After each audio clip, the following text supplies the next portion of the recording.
Welcome to The Explainer. Today, we're diving straight into what I like to call a forensic hard scan of primary biblical evidence.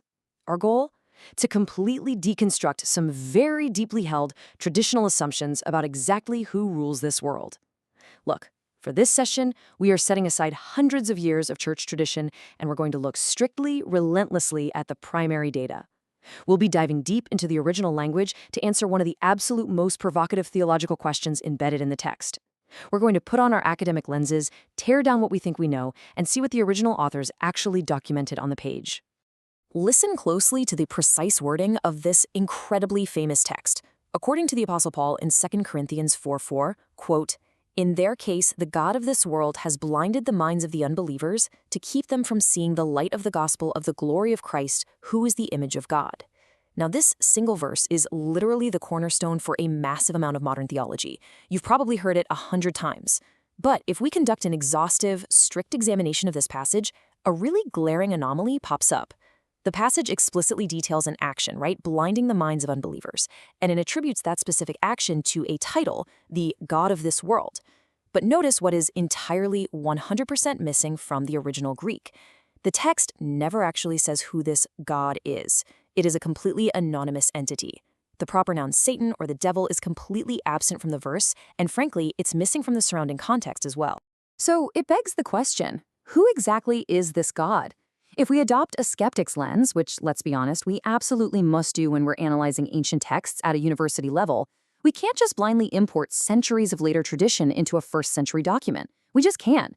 We have to demand strict textual evidence. A thorough skeptic looks at this verse and says, wait a minute, you cannot automatically assume this is an adversarial entity unless the text forces you to make that assumption.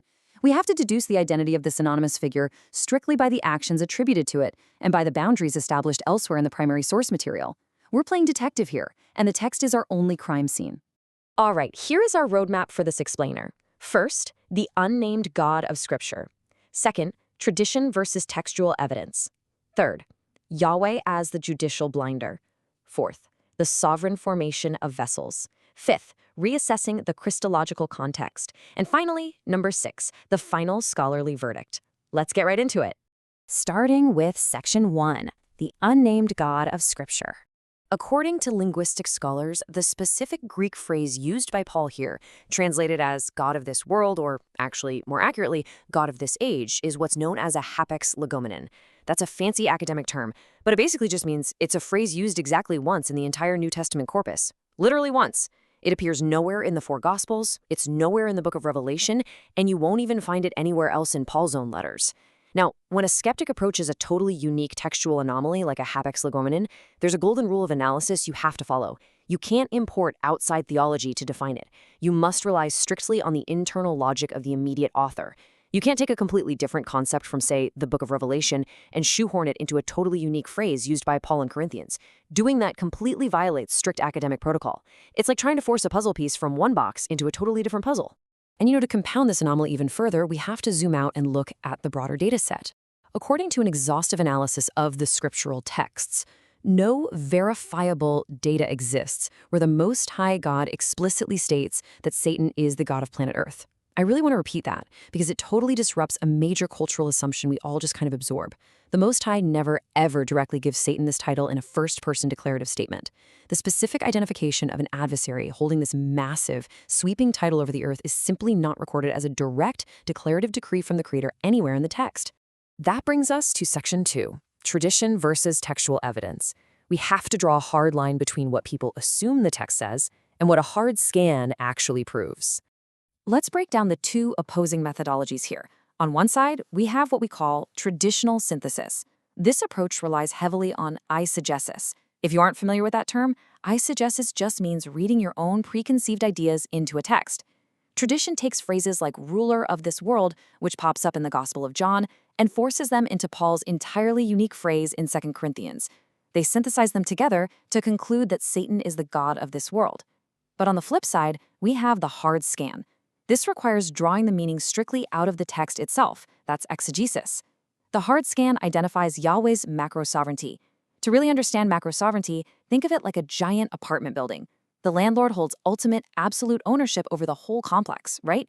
Now, that landlord might permit a terrible, destructive tenant to occupy one specific room for a temporary period. And sure, that bad tenant might terrorize that one specific room, making a massive mess. But the tenant is not the landlord, not even close. The tenant only operates because the landlord temporarily permits it. Tradition elevating a bad tenant to the status of god of the building is a categorical error. Let's move to Section 3, Yahweh as the judicial blinder. If this anonymous God is defined primarily by the action of blinding minds, we have to ask, who actually possesses the authority to do that? According to the book of Exodus, we get a very clear answer. Quote, "Who has made man's mouth? Who makes him mute, or deaf, or seeing, or blind? Is it not I, the Lord?" Think about the sheer theological gravity of that text. According to Exodus, Yahweh explicitly claims the fundamental, creative authority to generate sensory blindness. It's not portrayed as an accident, it's not the work of some rogue spirit hacking the system. Yahweh claims absolute ownership over the negative states of human existence. In a strict hard scan of the text, you don't need a secondary adversarial agent to explain a blinded state. It is a direct result of the Most High's jurisdictional decree over the human vessel. He is the architect of the design, which includes what we from the outside perceive as its defects. And listen, this isn't just an Old Testament concept that gets phased out. According to the Apostle Paul in Romans chapter 11, quote, "God gave them a spirit of stupor, eyes that would not see and ears that would not hear down to this very day." Here, Paul is exhaustively documenting Yahweh actively blinding the Israelites. The Most High God is executing a punitive, sovereign judgment enacted directly upon individuals. And here is the kicker. Notice that Paul, the exact same author who wrote 2 Corinthians 4:4, explicitly identifies the true God as the active agent who removes sight and hearing. The capability to blind isn't some dark magic trick. It's a high-level judicial decree belonging exclusively to the sovereign. It's not a power autonomously wielded by an adversary. And if we look at the words of Jesus himself, this exact pattern continues. According to the Gospel of Mark, Jesus says, quote, "But for those outside, everything is in parables, so that they may indeed see but not perceive, and may indeed hear but not understand, lest they should turn and be forgiven." Looking strictly at this primary data, Jesus explicitly confirms his deliberate use of parables as an active mechanism of judicial blinding. He intentionally designed his teaching method to prevent specific individuals from perceiving the truth and obtaining salvation. The Most High has absolutely been documented time and time again as blinding people from the truth to serve his macro-sovereign purposes. All right, part 4, the sovereign formation of vessels. Because we're actually moving beyond mere reactive judgment here into proactive creation. Let's go back to the book of Exodus for a second. According to Exodus, Yahweh issues a declarative statement to Moses regarding the Egyptian Pharaoh, quote, "But I will harden his heart so that he will not let the people go." What is absolutely stunning here is the chronology. According to the text, Yahweh decreed the hardening of Pharaoh's heart before Pharaoh even took a single action. Moses hasn't even arrived in Egypt yet. He's literally still packing his bags. This establishes that the hardening is an absolute sovereign act prior to any recorded human resistance. It's a decree designed proactively to facilitate a very specific display of divine power. Paul actually expands on this idea later using a brilliant analogy. According to the Apostle Paul in Romans 9, we have to acknowledge the potter's prerogative over the clay. The Creator has the absolute right to make out of the exact same lump of clay one vessel for honorable use and another for dishonorable use. The text speaks of vessels prepared for destruction. This completely bypasses the idea of a simple judicial reaction, where God is just responding to humans behaving badly. This enters the realm of sovereign, creative decree. Individuals are structurally formed for destruction, making their spiritual blindness their natural, intended state under Yahweh's ultimate design. If a vessel is fitted for destruction from the factory floor, its blindness is exactly what the potter intended. Section 5. Reassessing the Christological context. Let's shift our forensic lens to Jesus Christ himself. According to the Gospel of Matthew, Jesus makes this massive post-resurrection declarative statement claiming absolute jurisdictional authority, quote, "All authority in heaven and on earth has been given to me." Think about the implications of that word all.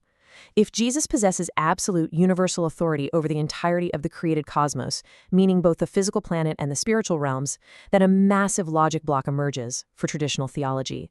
How on earth can Satan be the god of this world if Jesus holds all authority?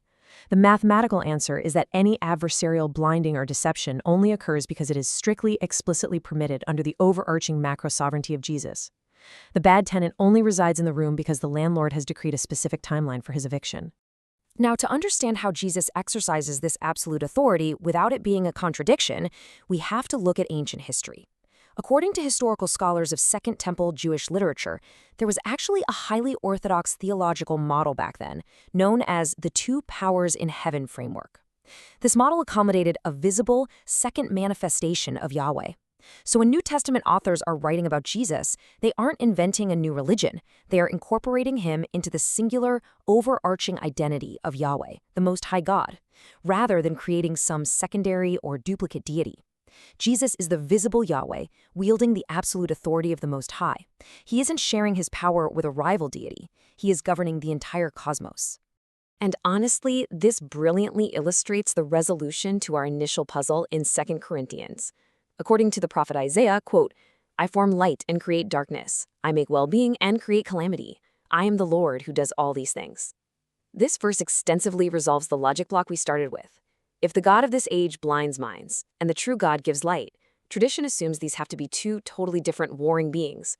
But Isaiah proves that Yahweh is directly responsible for both the blinding darkness and the revealing light. The Most High blinds as the absolute sovereign who forms vessels of wrath, and at the exact same time, he shines light as the absolute sovereign who forms vessels of mercy. It's all him. And finally, Section 6, the final scholarly verdict. Let's start synthesizing this hard scan of the primary evidence. So let's tie these forensic logic blocks together. First, the text in 2 Corinthians 4:4 is completely anonymous. Second, Yahweh explicitly claims the authority to create the blind. Third, Jesus currently holds unmitigated, total earthly and heavenly authority. And fourth, blinding is consistently documented as a sovereign tool of the Most High. The evidence points firmly in one single direction. It points to Jesus sharing the identity of Yahweh, acting in a sovereign capacity over every single atom and every single mind, whether illuminated or blinded. Therefore, we arrive at the final scholarly verdict. Discarding the external, later traditions in favor of the high sovereignty model derived strictly from the original sources, we must conclude this. The God of this world, the entity possessing the ultimate, unchallengeable power to blind minds, is Yahweh acting in his absolute capacity to form, blind, and govern according to his own ultimate design.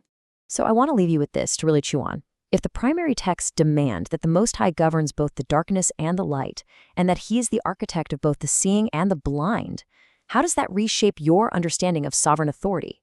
Does it challenge the traditions you've been handed? I highly encourage you to dig into these primary texts yourselves.